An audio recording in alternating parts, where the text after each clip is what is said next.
साथियों नमस्कार, मैं उन्नीस त्रिपाठी आपके बीच एक वीडियो के साथ आया हूं। और कल की घटना है। कल नोएडा सेक्टर 37 पर एक घटना घटी जिसमें एक परिचालक और चालक को पीटा गया और वहां पर तमाम लोग खड़े थे। कुछ लोगों ने वीडियो बनाया, वीडियो सोशल मीडिया पे वायरल हो चुका है और आप भी देख रहे हैं, स्क्रीन पे भी मैंने लगा दिया है, जिसमें हमारे चालक और परिचालक बुद्ध विहार के थे, जिनका नाम मैं बहुत ही सम्मान के साथ लेना चाहता हूँ, योगेश कुमार और जौहर भाई। जिन लोगों ने बहुत दिलेरी के साथ परिवहन निगम की इज्जत बचाते हुए लड़ाई हुआ, मार खाया, चाहे एक दो झापड़ मारे या एक दो झापड़ मार खाया, अलग बात है, लेकिन वहाँ पे डटे रहे, सवारी बैठाने के लिए लड़ते रहे। मैं उन सभी अधिकारियों से बात करना चाहता हूँ कि जो एसी कमरे में हवा खा रहे हैं।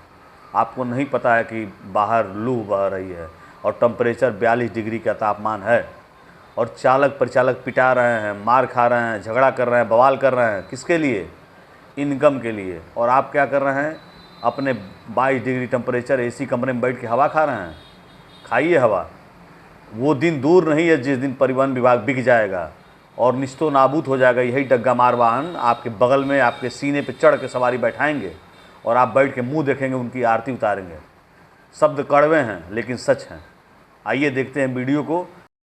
आप दोनों ही चालक परिचालक हैं जिसके साथ कल ये घटना घटी थी? भाई हमारे साथ ही घटना घटी है। कल हम सुबह यहाँ से गाड़ी को अपनी नोएडा मार्ग में लेके गए थे सुबह 7 बजे। वहाँ से आए हम निकल के 11 बजे के बाद यहाँ से 2:30 बजे गए और शाम को 6 बजे वहाँ से चले, जिसमें चलने के बाद हम 37 में आके सवारी भर रहे थे। सवारी भरते टाइम हमारी बैठी हुई सवारियों को प्राइवेट वालों ने उतारा कि हम 100 रुपये में आपको नोएडा से अलीगढ़ ले जाएंगे। उसके बाद हमने जब उनको पूछा भैया हमारी गाड़ी में सवारी क्यों उतार रहे हो, तो उनका सब एक ही जवाब था कि तुम यहाँ पिटोगे क्या, कहाँ पिटोगे। तुरंत उसने गरेमान पकड़ा हमारा और तुरंत वो 8-10 लोग इकट्ठा हो गए प्राइवेट वाले और परिचालक के साथ। इसके बाद मारपीट करना चालू कर दिया उसने। ये परिचालक था, वहाँ पे मैं चालक था। आपके द्वारा किसी अधिकारी को सूचना दी गई? परिचालक जी सबको फोन किया, नोएडा में टोटल अधिकारियों को फोन किया गया तो बोले आज संडे है, वहाँ कोई है नहीं, आज संडे है, सब छुट्टी पर है। जो वहाँ पे 37 में जो रहता है इंचार्ज, उनको भी फोन किया गया हमारे द्वारा, दूरभाष द्वारा हमने फोन किया तो उनसे कहा कि भैया मैं तो छुट्टी पर हूँ, किसी और से बात करो, नोएडा चले जाओ। वहाँ गए तो वहाँ कोई नहीं मिला कि आज छुट्टी है, संडे है। उसके बाद हमें कोई नहीं मिला, हम वहाँ चौकी में गए, दरोगा जी ने हमारा फैसला तय करके हमको भेज दिया। अच्छा, अधिकारियों के द्वारा इस समय क्या एक्शन लिया जा रहा है? अधिकारी द्वारा कोई एक्शन लिया नहीं जा रहा भैया। वो ये कह रहे हैं कि अपना संचालन करने जाओ, हम पे इस तरह से पिटा नहीं जाएगा और जिसे पिटना हो रूट पे जा सकता है, हम पे नहीं पिटा जाएगा। सारे कर्मचारी साथ हैं?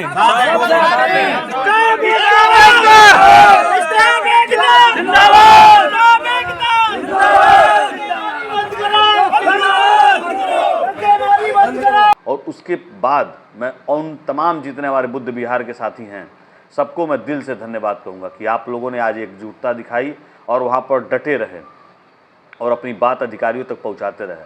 मैं उन पुलिस वालों से कहूँगा जो रिश्वतखोरी कर रहे हैं, जो हरामखोरी कर रहे हैं और प्राइवेट वाहनों को चलाने का पूरा भरपूर सहयोग कर रहे हैं। कुछ ऐसे ईमानदार पुलिस वाले भी हैं, कुछ ऐसे लोग भी हैं, ऐसे अधिकारी भी हैं जो उनका चालान काट रहे हैं, तो उन लोगों को मैं धन्यवाद कहूँगा। लेकिन उन रिश्वतखोर पुलिस वालों से मैं कहूँगा कि आपके बच्चे और बीबी कोड़ फूट जाएगी, जान लीजिए, आने वाले समय में कहीं के रहेंगे नहीं आप लोग।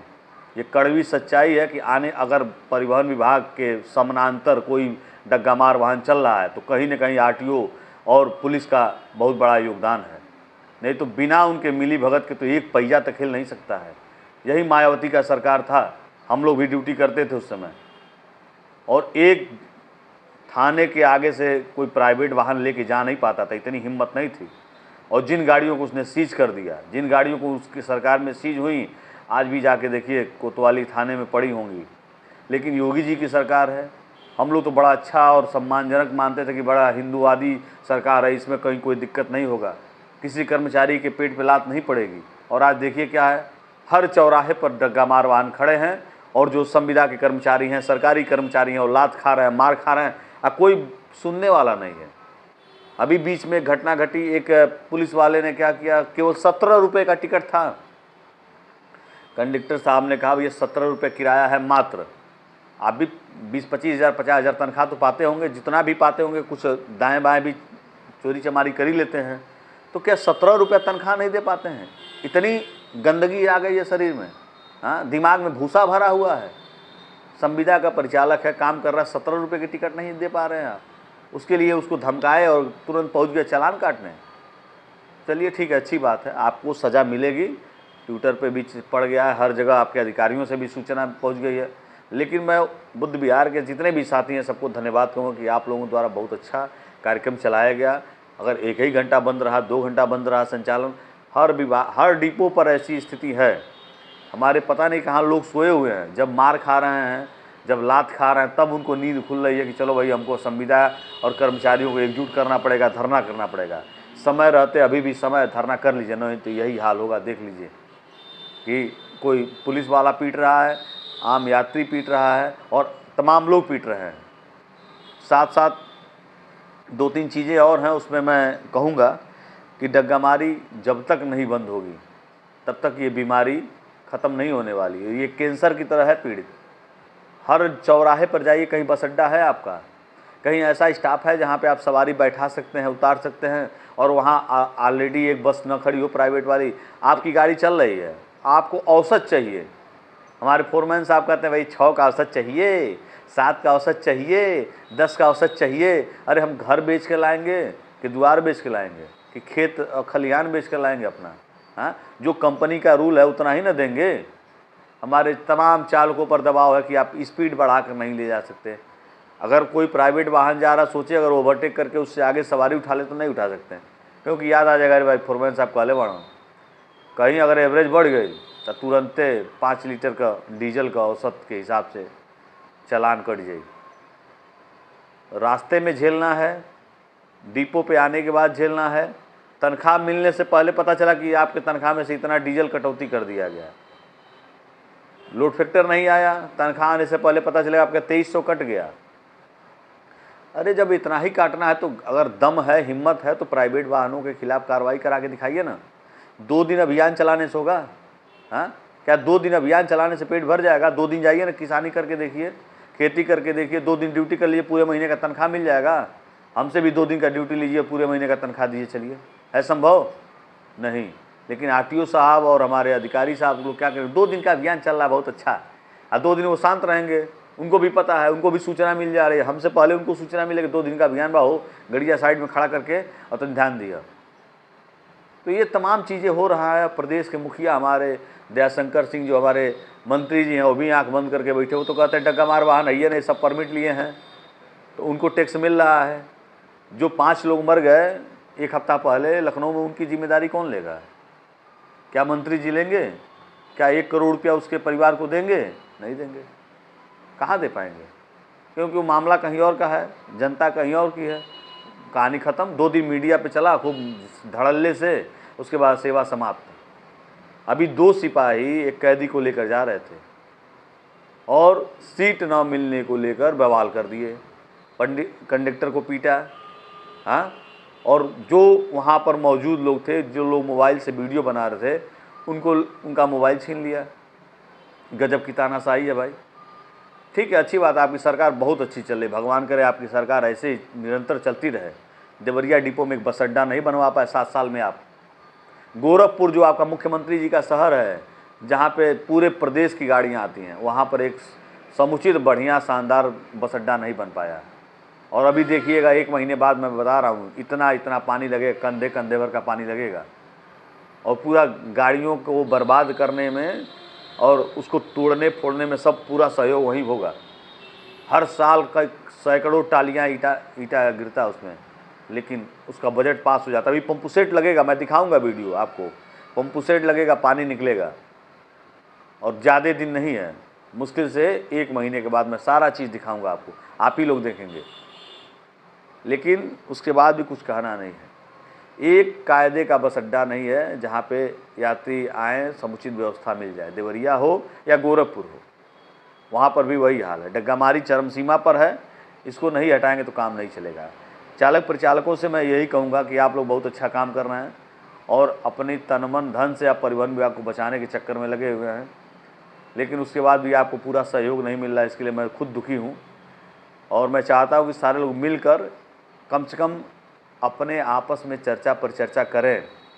मुझे देखते हैं बहुत सारे लोग मिलते हैं, आपका वीडियो बहुत अच्छा लगता है, ठीक है, सब कुछ अच्छा लगता है मेरे भाई, लेकिन आप लोग के अंदर जब तक जागरूकता नहीं आएगी, मेरे वीडियो बनाने से कुछ होने वाला नहीं है। मैं 50 वीडियो रोज़ बनाऊंगा, खूब चिल्लाऊंगा, खूब गाली दूंगा, खूब जो मन में भड़ास है सब निकालूंगा, लेकिन जब तक आप लोग का सहयोग नहीं मिलेगा, मेरे भड़ास निकालने से कुछ होने वाला नहीं है। कल वहाँ पीटा गया, आज वहाँ पूरा आंदोलन हुआ। अगर गोरखपुर में भी चाहते हैं कि कोई पीटा जाए तब आंदोलन हो, या अन्य डिपो बनारस हो गया, प्रयागराज हो गया, आजमगढ़ हो गया, या फैजाबाद हो गया, जहाँ से हम लोग जाते हैं एक सवारी मिलती नहीं है। गाड़ी खड़ी हुई 150 रुपया में आइए लखनऊ, हमारा भाड़ा है 242 रुपया, 200 रुपया, तो कहाँ बैठेगा आदमी? हाँ, भाड़ा कमी की नहीं, भाड़ा नहीं रहेगा। अभी कुंभ का मेला चल रहा था, देखिए परिवहन विभाग एकदम आए, एकदम शानदार थी। हाँ, अभी 1 महीना ट्रेन की दिक्कत थी, पूरे गोरखपुर देवरिया से लेकर एकदम जो भी गाड़ियाँ लखनऊ जाती थी, इनकम 1 नंबर पे था। तब भी डग्गा मार वाहन चलते थे, तब भी सारी व्यवस्थाएं थी, तब हमने रोक के लिए नहीं कहा। लेकिन अभी इस समय आने वाले दिनों में वेतन से कटौती होगी, तब तकलीफ होगा। मैं एसी गाड़ी पे चलता हूँ, 575 रुपया उसका भाड़ा है, लेकिन वहीं आर्टिका कारें 500 रुपया में लखनऊ लेके पहुँचा दे रही हैं। खलीलाबाद में गया, वहाँ पे सवारी पूछा कितना भाड़ा है भैया, मैंने कहा फला, उन्होंने कहा अरे भैया 300 रुपये में तो लेके जा रहा था। मैं अयोध्या पहुँचा, अयोध्या में क्या है तो 200 कुछ रुपया भाड़ा है। अरे भैया वो तो 200 रुपया में ही लेके जा रहा है, 150 रुपया में ही लेके जा रहा है। अब बताइए तो वो क्यों लेके जा रहे हैं? क्योंकि आपकी गाड़ी जब तक पहुँचेगी तब तक 4 खड़े हैं वहाँ पे, खाली इंतज़ार कर रहे हैं। इनको भी सरकारी में लगवा दीजिए ना भाई, इनको भी टैक्स लीजिए आप, कौन दिक्कत है? इनको अनुबंध करा दीजिए, तब देखिए विभाग का भी आय बढ़ेगा और तमाम लोगों का आय बढ़ेगा। कम से कम 1000 आर्टिकाएँ चल रही हैं, 1000 आर्टिका गोरखपुर से लखनऊ चल रही है। अब उसका गुणा करिए, 500 रुपया के हिसाब से 7 सवारी लेके जा रहा है, कम से कम 40 लाख रुपया एक दिन में जो है नुकसान हो रहा है परिवहन विभाग को। महीने में जोड़ेंगे करोड़ों में जाएगा। इसका जिम्मेदार कौन? हमारे बड़े अधिकारी, परिवहन विभाग के अधिकारी हो, आरटीओ अधिकारी हो, या हमारे परिवहन मंत्री जी हो, या मुख्यमंत्री, सभी लोग जिम्मेदार हैं। मैं ज़्यादा कुछ नहीं कहूँगा, कहा कि बहुत लोगों को तकलीफ़ हो जाएगा। इसके लिए मैं अपनी वाणी को यही विराम देता हूँ। किसी को बुरा लगे तो कोई बात नहीं है, बुरा लगना भी चाहिए। मैं चाहूँगा कि वीडियो शेयर करिएगा। तमाम हमारे जितने भी साथी हैं बुद्ध विहार के, सबको नमस्कार। और आपके द्वारा जो आज किया गया उसके लिए मैं बहुत बहुत धन्यवाद आपको देता हूँ कि आप लोगों की तरह जज्बा हर परिचालक, हर चालक के अंदर पूरे प्रदेश में आए और आप हमेशा आगे बढ़ें। बहुत बहुत धन्यवाद।